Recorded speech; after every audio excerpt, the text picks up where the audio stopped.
en concreto lo lleva con nombres y apellidos. Tiene ese derecho el ciudadano, en virtud del artículo 34 del COA. Y no solo a conocer al funcionario o servidor público, sino a presentar alegaciones en cualquier momento de la tramitación del procedimiento. Presentar alegaciones de modo oral o escrito, no tiene por qué ser escrito. Entonces, aunque se haya perdido el recurso de reposición, que lo que intentaba era cercenar un poco el derecho de los ciudadanos a presentar alegaciones en cualquier momento del procedimiento, sin embargo, al mantener el concepto de interesado y al mantener el concepto de los derechos de los interesados que está en el artículo 34 del COA, se nos abre la oportunidad de presentar alegaciones en cualquier momento del procedimiento, desde un punto de vista oral incluso, y las veces que queramos, no cuando se le parezca oportuno al funcionario, sino las veces que entienda oportuno el ciudadano. Y esto está en el artículo 34 del COA. Entonces, al hablar del interesado, que es el legitimado activo para presentar un recurso de apelación, pues, o un recurso extraordinario de revisión, se mantiene todavía el principio de confianza en el ciudadano que se había perdido por la eliminación del recurso de reposición. Luego volvemos a la lógica que debe mantenerse. Y en este sentido también, por ejemplo, el artículo 18 del COA, mantiene el principio de interdicción de la arbitrariedad. Eso significa que la potestad discrecional que tiene el funcionario, el servidor público, no es ilimitada. La potestad discrecional, como se ha intentado siempre eliminar el acceso de los ciudadanos al control de esa potestad discrecional. Aquí en Ecuador existía un reglamento de control de la potestad discrecional, precisamente porque en la ley de la jurisdicción contenciosa administrativa se eliminó la posibilidad de recurrir los actos administrativos de acto administrativo discrecional, distinto del acto administrativo normal. El acto administrativo discrecional es aquel acto en el cual el funcionario tiene la capacidad de elegir libremente entre una cosa u otra. Por ejemplo, un contrato. Contratos del Estado son actos administrativos en los cuales los funcionarios tienen la capacidad de contratar a quien estimen más oportuno, bien por el precio o bien por la calidad técnica. Y lo único que debe controlarse esa elección que hace el servidor público.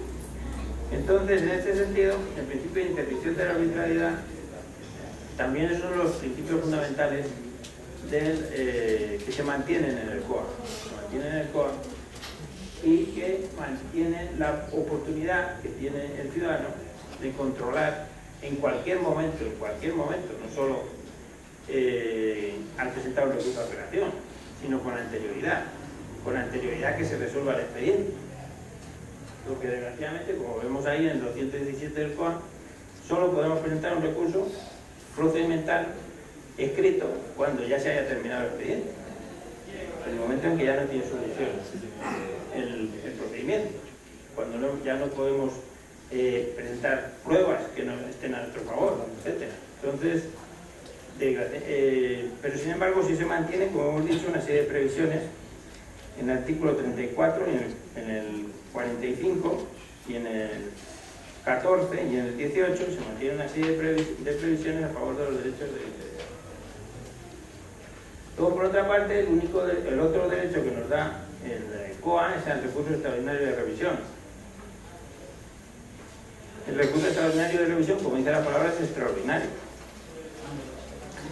Y hubo una discusión acerca de si se mantendría o no la redacción actual del ERJAFE, porque ahí el ERJAFE, efectivamente, el recurso extraordinario de revisión es una especie de cajón desastre donde cabe todo, pero ese recurso extraordinario de revisión donde cabe todo,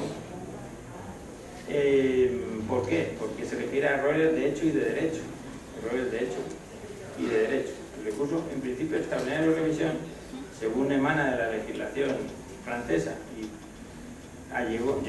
era solo para revisión de errores de hecho. Revisión de errores de hecho se refiere, por ejemplo, a a un error numérico. La administración tributaria, por ejemplo, gira una liquidación paralela del impuesto a la renta, una liquidación complementaria, y se equivoca al al hacer los cálculos. Al hacer los cálculos, pues eso corrige ese error mediante un recurso extraordinario de revisión. Esa es la lógica del recurso extraordinario de revisión. Pero no, aquí mantenemos todavía la lógica de que el recurso extraordinario de revisión va contra errores de derecho. Entonces, errores de derecho, cualquier cosa puede ser un error de derecho.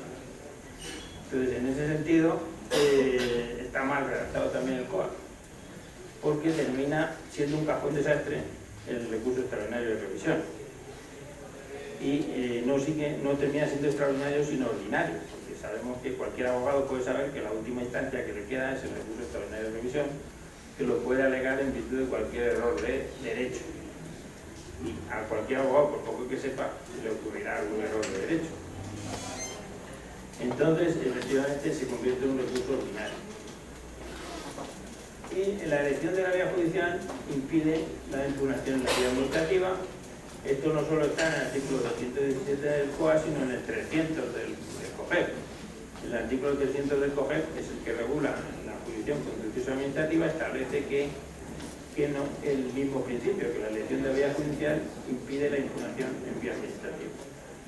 No son compatibles los dos tipos de recursos.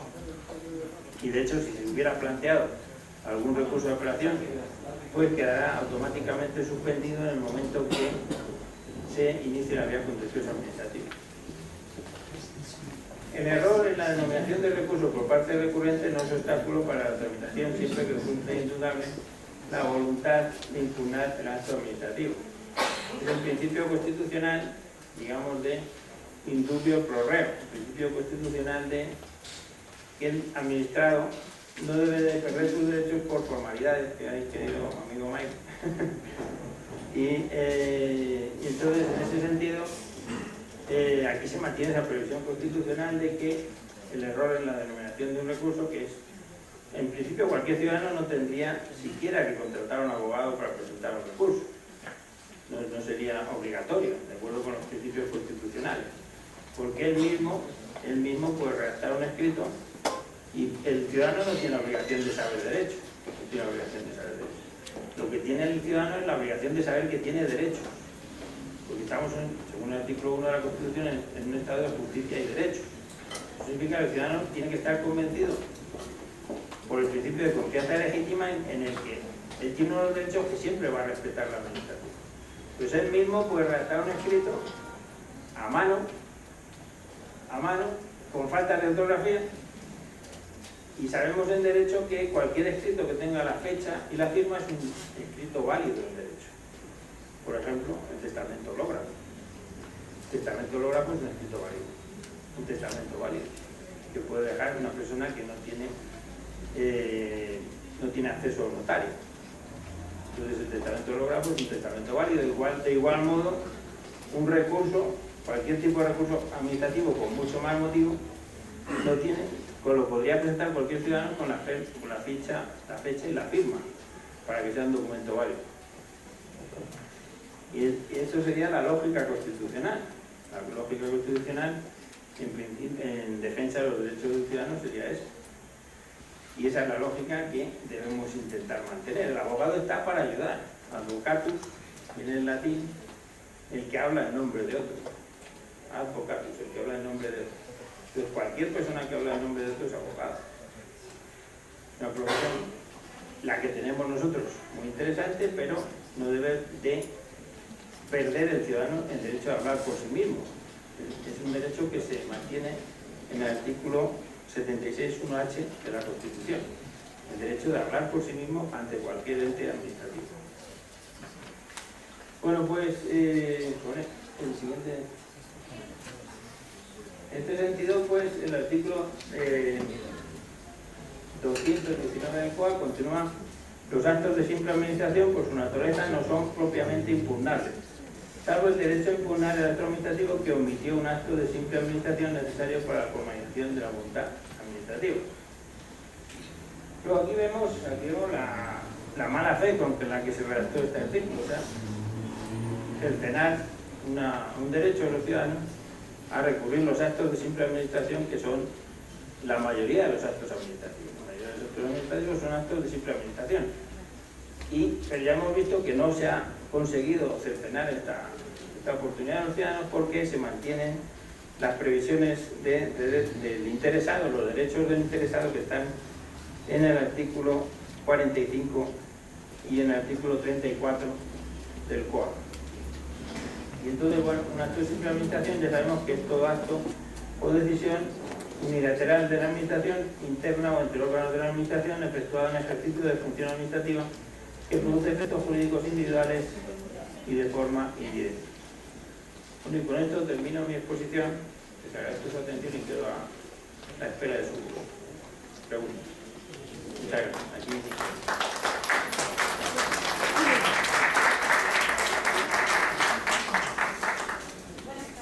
Buenas tardes. Respecto al artículo 34 del acceso del derecho público, concordancia sería con el artículo 18 de la Ley de Modernización y el artículo 66 de la Constitución. Claro, efectivamente es heredero ese artículo de la Ley de Modernización. Pero lo mejora porque efectivamente se refiere más a la Constitución, al artículo 66 de la Constitución. Y al artículo 76 de la Constitución. O sea, ¿por qué? Porque efectivamente es la base de todos los derechos de los ciudadanos. En un Estado, por eso les pongo ahí unas fotografías o intento que se vean de la Asamblea Nacional Francesa. O sea, no debemos olvidar que el derecho administrativo, nuestro derecho administrativo, es el que emana de la Revolución Francesa. Entonces, ¿qué es lo que se trataba? Que se acabara el antiguo régimen y llegara el nuevo régimen. Un régimen en el cual se iban a tomar en consideración los derechos de los citoyens, de los ciudadanos. Entonces, en ese sentido, ese es el sentido, el derecho de los citoyens. Tengo entendido que, de acuerdo al artículo 34 del COA, parece que hay un poco de restricciones al acceso de la información de la comunicación pública. No, o sea, si leemos el artículo 34 literalmente, sería de verlo. ¿O sería de aplicar con el artículo 169 de la Constitución? Lo que pasa es que, claro, evidentemente el derecho de información es un derecho, por ejemplo, que tiene que estar restringido en algunos casos. ¿Por qué? Por ejemplo, hay información de defensa nacional. Información de defensa nacional que no todo el mundo debe tener. O sea, el tema del Guacho, por ejemplo. O sea, ahora estaban reunidos esta tarde la comisión del Ministerio del Interior en la Asamblea Nacional, y estaba el ministro y una serie de asambleístas y nadie más, que no puede pasar nadie más, porque eso es lógico. O sea, hay una serie de informaciones que no debe tener todo el mundo. Entonces, el derecho de información siempre tiene que estar, pero si leemos literalmente el artículo 34, el artículo 34 dice: acceso a los servicios públicos. Las personas tienen derecho a acceder a los servicios públicos, conocer en detalle los términos de su prestación y formular reclamaciones. Ahí está, formular reclamaciones sobre esa materia. Pues ahí está. No hemos perdido el recurso de reposición en el fondo, porque se mantiene el artículo 34. Cualquier ciudadano puede presentar reclamaciones en cualquier momento, no una, sino todas las que quiera. Se considerarán servicios públicos aquellos cuya titularidad ha sido reservada al sector público, en la Constitución o en una ley. Se consideran servicios públicos impropios aquellos cuya titularidad no ha sido reservada al sector público. Las administraciones públicas intervendrán en su regulación, control y de modo excepcional en su gestión. Bueno, ahí estamos a la discusión de la ley de comunicación acerca de si la comunicación es un servicio público o no. Efectivamente, como usted sabe, esa ley ha sido reformada y ya no va a ser un servicio público la comunicación. La comunicación deja de ser un servicio público con la nueva revisión de la ley de comunicación. Entonces, en ese sentido ya no se restringe, por ejemplo, para los medios de comunicación, el derecho a la libertad de expresión. Esa va a ser una reforma que se está tramitando. Entonces, pero en principio, que es lo que vamos en el día de hoy, el artículo 34, el ciudadano tiene derecho a formular reclamaciones sobre su materia objeto de reclamación. Luego ahí está el recurso de reposición, ahí se mantiene oculto el recurso de reposición que se haya perdido por esa parte. Y eso es lo que alguien más. Mike. Bueno, muchísimas gracias por estar acá. Y yo tenía una pregunta, ya que estamos hablando de los recursos. ¿Cuál fue el fin en sí de la eliminación del recurso de reposición como administrado para yo poder recurrir al mismo órgano que emitió este acto administrativo? Y yo no puedo determinar en esta instancia, en esta parte, pueda determinar el error de la administración pública. Claro, es un fin, pues, de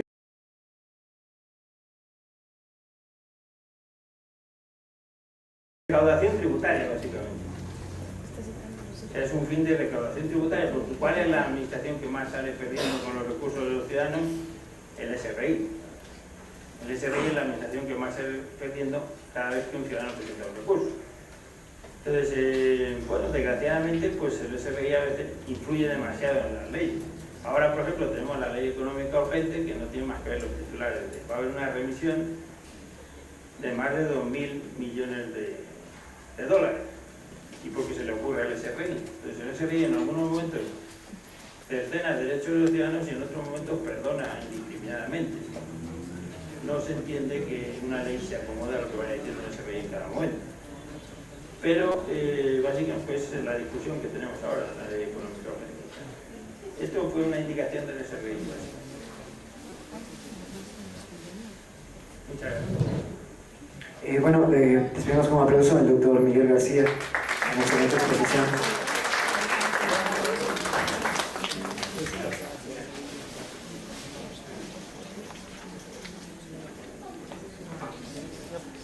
Decir,